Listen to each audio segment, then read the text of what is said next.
Magandang araw mga kaibigan. Sa video na to ay papakita natin kung pwede bang i-convert yung Domino Switch papuntang Honda Click version 2 na hindi gumagamit ng relay pero gumagana yung passing light button at mayroong low beam. Tingnan nyo muna kung pareho tayo.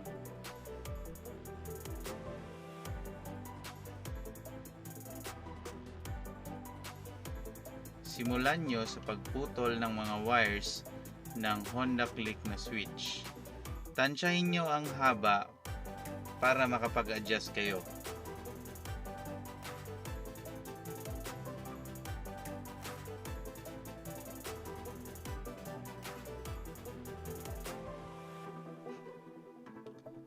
Para naman dito sa Domino Switch na mga wires, pwede nyo siyang putulin lahat hanggang dun sa socket kasi hindi na natin gagamitin yan.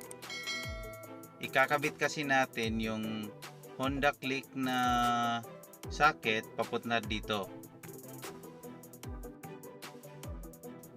Babalatan ko na yung mga wires ng Domino Switch tapos isusunod ko yung sa socket ng Honda Click na switch, tapos kayo na bahala kung gaano kahaba yung ibabalat nyo. Ipa-fast forward ko na lang yung parteng ito.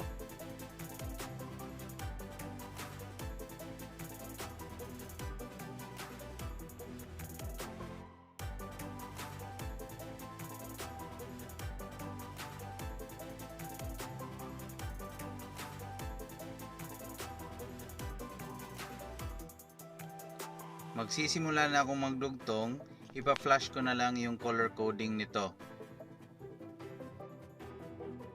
Ang una ay yung brown na may lining na white ng Domino, tapos ikakabit mo siya sa gray ng Honda. Yan yung magiging common ng signal light. Hindi ko na aayusin ito ng pagkabit kasi tatanggalin ko lang din naman ito pagkatapos.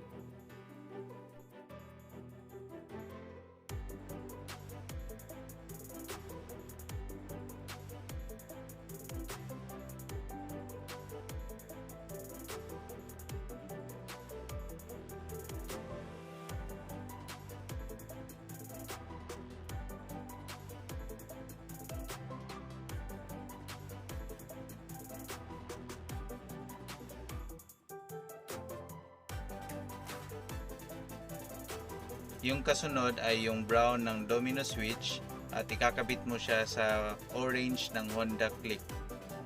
Ito yung magiging trigger wire ng left turn signal.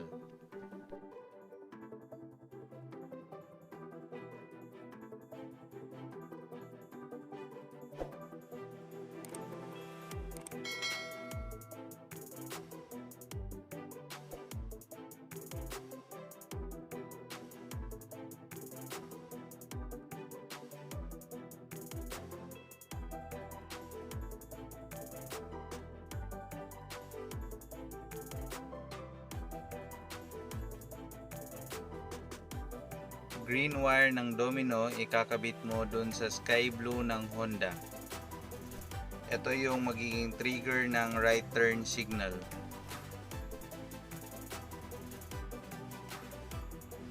Pink wire ng Domino ikakabit mo dun sa apple green na wire ng Honda.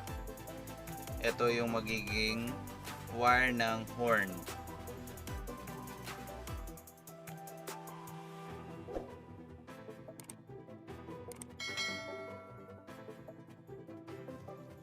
Black wire ng Domino ikakabit mo dun sa black wire ng Honda.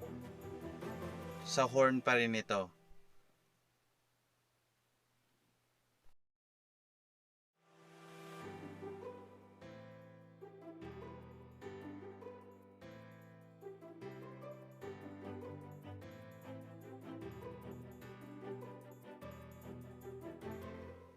Dito mapapansin nyo na tatlo pa yung wire ng Honda pero dalawa na lang yung wire ng Domino.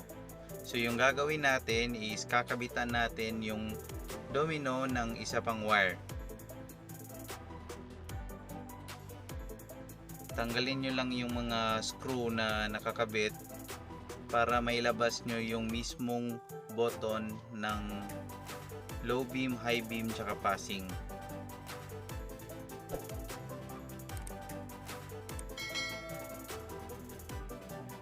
Ito yung kakabitan natin ng wire para magkaroon ng low beam.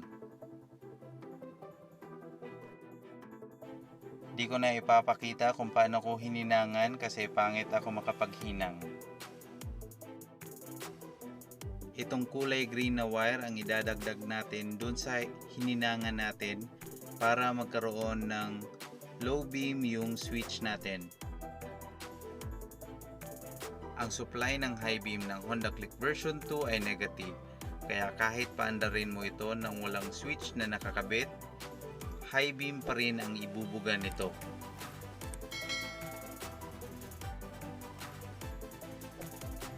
Pagkatapos nyo magdagdag ng wire, isauli nyo ito sa orihinal na pwesto.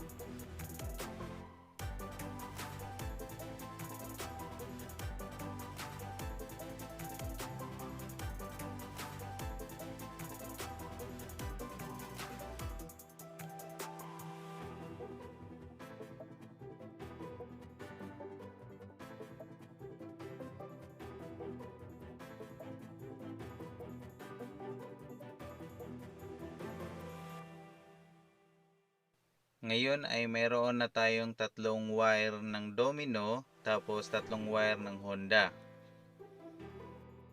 Yung yellow wire ng Domino ay kakabit mo dun sa dark green wire ng Honda. Ito yung magiging common wire ng low beam tsaka high beam icon na makikita dun sa panel. Yung blue na may black line ng Domino ay kakabit mo dun sa blue ng Honda. Ito yung magiging supply ng icon ng high beam dun sa panel. Yung dinagdag natin na green wire dun sa Domino ay kakabit natin sa white wire ng Honda. Ito yung magiging supply ng low beam. Para hindi na kayo mahirapan pa, pwede kayong bumili ng ganito. Hindi ako sigurado kung pare-pareho yung pagkaka-wiring ng gawa ko sa pagkaka-wiring niyan.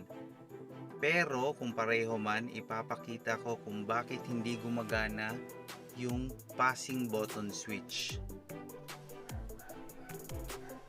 High, low, high, low, high, low. Passing, passing, passing, passing, passing. Hazard.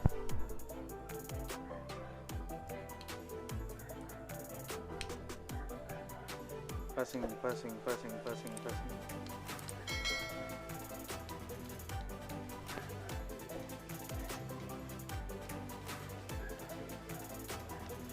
Kapag binuksan mo yung mismong pindutan ng beam switch, ito yung makikita mo. Yung yellow wire, yung blue wire na dinugtong yung dalawang contact points, tsaka yung green wire na dinagdag natin. Sa high beam position, nagkakaroon ng contact yung yellow wire tsaka yung blue-black wire, kaya nagkakaroon ng high beam icon dun sa panel. Sa low beam position, nagkakaroon ng contact yung yellow wire tsaka yung green wire na dinagdag natin, kaya namamatay yung high beam na ilaw.